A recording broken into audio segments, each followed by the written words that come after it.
탄핵 사건에 대한 결정 선고는 2017년 3월 10일 11시에 하기로 한다. 파면 여부는 선고 직전에야 확정될 것으로 보입니다. 인용이 결정되면 박 대통령은 곧바로 대통령직에서 파면되는 반면 기각이나 각하 결정이 나오면 즉시 대통령직에 복귀합니다.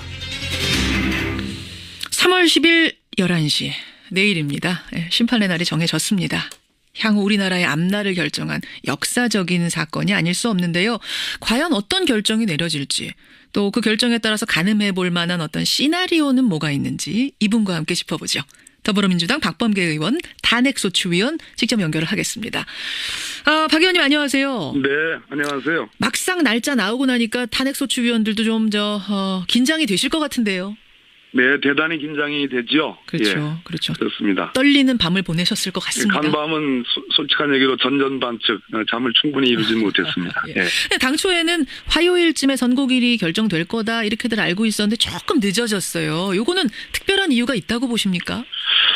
아마도 소상한 내용은 알 수가 없습니다. 완전히 출통보안이니까요. 예, 그러나 선고일과 선고일을 발표하는 날짜를 가능한 한 단축시키려고 하려던 건 아닌가 하는 그런 추측은 해봅니다. 선고일 정해놓고 나서 발표하고 네. 나서 그 사이의 혼란들을 좀 줄여보자는 의도가 여러 가지 아니었겠느냐. 이제 격한 반응들이 있을 수 있으니까요. 그런 얘기도 나옵니다만 한편에서는 재판관들이 끝까지 이게 기각이냐 인용이냐 마음을 못 정해서 기일 정하는 게 늦어졌다.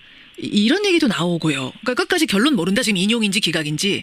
또 한편에서는 무슨 말이냐. 법리적으로 볼 때 99% 탄핵 인용될 거다. 이런 분석도 나오고.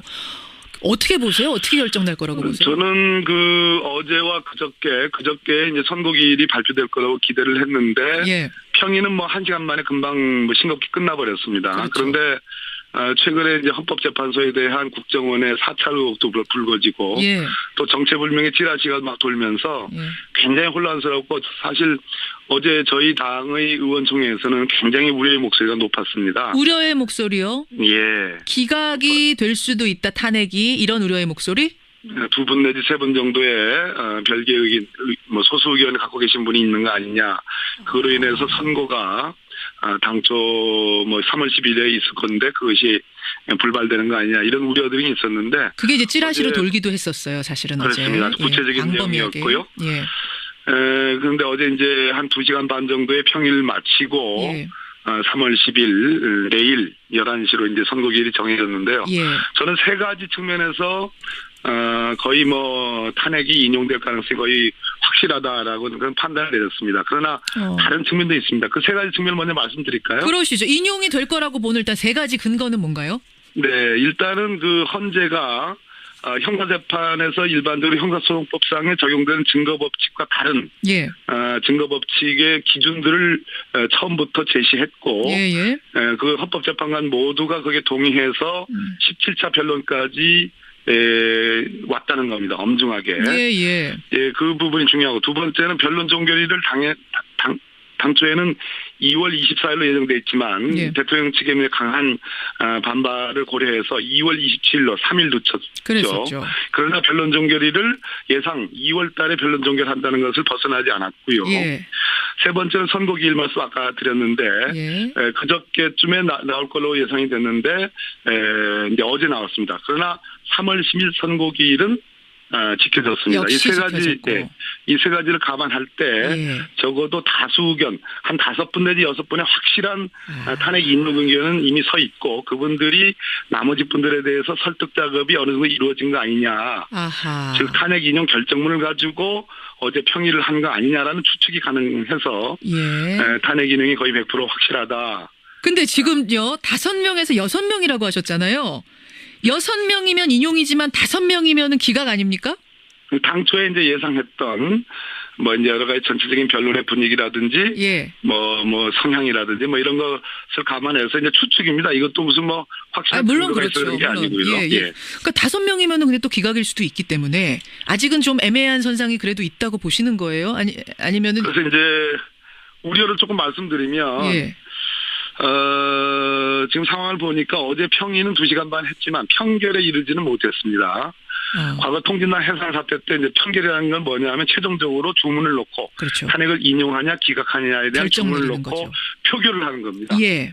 표결을 하면 그 뒤로는 물론 이제 물릴 수가 없는 상황이 되는 거거든요. 예. 그런데 그 평결에 이르지는 못했고 오늘도 평의를 한다고 알려져 있죠. 그렇다면 내일 11시 선고 직전에 평결을 할 가능성이 있는데 예. 그때 혹시 뭐 어떤 재판관께서 내가 곰곰이 생각해 보니까 좀 이상하다. 좀 이거 좀 내가 소수 의견을 쓰고 싶다. 예. 난 소수 의견이다.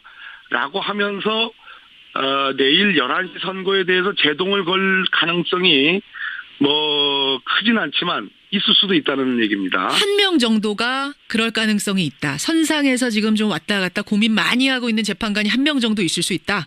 네, 너무 이제 지금까지는 사실은 전체적으로 꼽을 때는 순조로 왔습니다. 평이나 예. 아까 변론 종결일, 선고일 지정 이런 것들이 순조로 왔는데 글쎄요.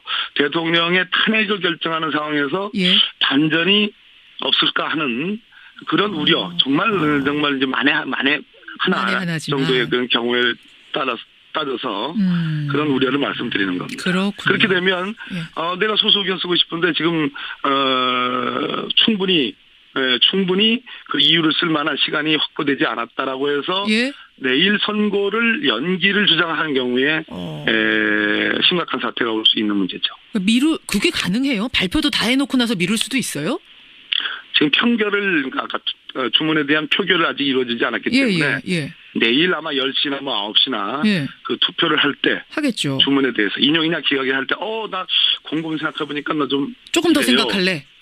한 번 더 시간을 달라 했을 때 나머지 재판관들께서 초기에 그 부분에 대한 강력한 그러면 안 된다라는 강력한 설득이 있어야지 내일 11시 선고가 안전하게 이루어지고 탄핵 인용 선고가 가능할 것이다. 이런 예측을 해봅니다. 선고기일이 미뤄질 가능성도 뭐 만에 하나지만 있고 또 한 명 정도가 지금 계속 고민하다가 끝에 기각 쪽에 손을 들어서 기각으로 결정 날 가능성도 뭐 기각이든 각하든 그럴 가능성도 배제할 수 없다. 하지만 만에 하나 이제 그런 경우를 지금 상정하는 겁니다. 전반적으로 봤을 때는 물론 인용 쪽이 더 높다라고 박범계 의원은 보시는 거고. 네네. 알겠습니다. 자, 그럼 이제 세 가지 경우의 수를 짧게 하나씩만 보죠. 인용이 될 경우, 탄핵이 인용될 경우, 그러니까 대통령이 파면 결정 날 경우 바로 물러나는 거라면서요? 물론입니다. 내일 아마 11시에 이유를 먼저 설명을 할 거고요. 탄핵 사유가 크게 5가지 굉장히 많기 때문에 1시간 정도 걸릴 겁니다. 이유만을 설명하는데. 그런데 그런 이유를 쭉 들어가 보면 주문이 어떻게 형성이 되고 있구나라는 예측은 가능합니다만 섣불리 판단할 수는 없는 거고요. 마지막 순간에 이제 주문을 낭독을 합니다. 그거 얼마나 걸려요? 그리고 전체 시간은? 제가 보기에는 1시간 정도는 11시로 잡은 것은 아마도 점심시간을 감안해서 12시 정도에 주문이 나오지 않을까. 주문으로 탄핵 인용이라는 주문이 나오면 그 즉시로 대통령은 직을 상실하게 되는 겁니다. 만약 불복하겠다라고 하면 물론 대통령이 뭐 그렇게 할 일은 없겠습니다만 그럼에도 불구하고 불복하겠다라고 하면 어떻게 되는 겁니까? 탄핵 결정에 대해서는 재심이라든지 뭐 그와 같은 불복 결정 절차는 없고요. 불복 절차는 없고 대통령이 사실상 내일 12시부로 대통령직을 상실하는데도 불구하고 청와대에서 나오지 않는 경우 이런 추한 모습을 보일까 하는 거는 뭐 의문은 듭니다만은 안 나오면 어떻게 됩니까? 방 안 빼면 어떻게 됩니까? 설마 그럴 가능성은 없겠죠. 없는데 만약 만에 하나 그러면은 강제 퇴거 조치 뭐 이런 거 하는 거예요? 참 이게 대답하기 곤란한 문제인데 그런 경우에 말죠, 우리가. 경호의 문제도 있고요. 뭐 전직 대통령에 대해서는 뭐 경호가 계속 붙어지는데 일단 뭐 여론의 압력을 견디기 어려울 거라고 생각합니다. 알겠습니다. 인용될 경우엔 그렇고 기각될 경우에는 그럼 바로 직무에 복귀하는 겁니까? 물론입니다. 바로 직무에 복귀하게 되는 거고. 바른정당은 의원직 총사퇴다. 만약 기각이나 뭐 각하가 되면 국회는 상당히 혼란해지겠어요. 일단 첫째 주권자인 국민 80%에 가까운 국민들이 하나도 변함없이 탄핵 인용의 의견을 갖고 계신데요. 급격한 혼란이 오고 일단 정치권 여의도의 국회는 뭐 여야를 막론하고 저는 엄중한 일단 신분상의 자기 결단들을 다 해야 되는 상황이 온다고 생각합니다. 결단을 해야 되는 상황이 올 것이다. 국민들의 여론, 국민들의 민심이 가만 있지 않을 것이다. 이런 말씀이신데 이제 뭐 제3의 시나리오는 각하고 제4의 시나리오가 하나 더 있습니다. 이건 헌재랑은 상관없습니다만 대통령이 스스로 자진하는 시나리오. 이것도 아직 남아 있습니까? 청와대가 부인하기는 했는데요. 이 카드는 아무리 곰곰이 생각해봐도 탄핵이라는 정말 우리나라 최고재판소의 헌법재판소에 의해서 당신은 탄핵이야 파면이야라는 법적인 판단을 피하기 위한 강구는 뭐 일말이라도 좀 남아있다. 그러려면은 내일 11시 선고 전에 하야 카드도 뭐 가능성이 높지는 않지만 부인하고 있으니까요. 그러나 전혀 뭐 물 건너간 카드라고 보여지지는 않습니다. 하야를 하게 되면 헌재가 혼란을 하게 되죠. 다시 평일을 열어야 될 문제가 생깁니다. 그렇게 되는 거군요. 여러 가지 시나리오 지금 27시간 앞두고 우리가 짚어봤는데 30초 남았습니다. 박범계 의원님. 네. 탄핵소추위원으로서 소감 한 말씀 짧게 하시겠어요? 네. 1,400만 명의 연인원 이루는 촛불 민심이 하나도 변함없이 있었고요. 그 힘에 기초해서 우리 헌법재판소의 재판관 분들이 엄정하고도 장중하게 이 헌법재판을 이끌어왔습니다. 내일 한번 11시에 국민과 함께 선고를 정말 묵직하게 무겁게 기다리겠습니다. 여기까지 말씀 듣죠. 고생 많이 하셨습니다. 고맙습니다. 네, 감사합니다. 탄핵소추위원 더불어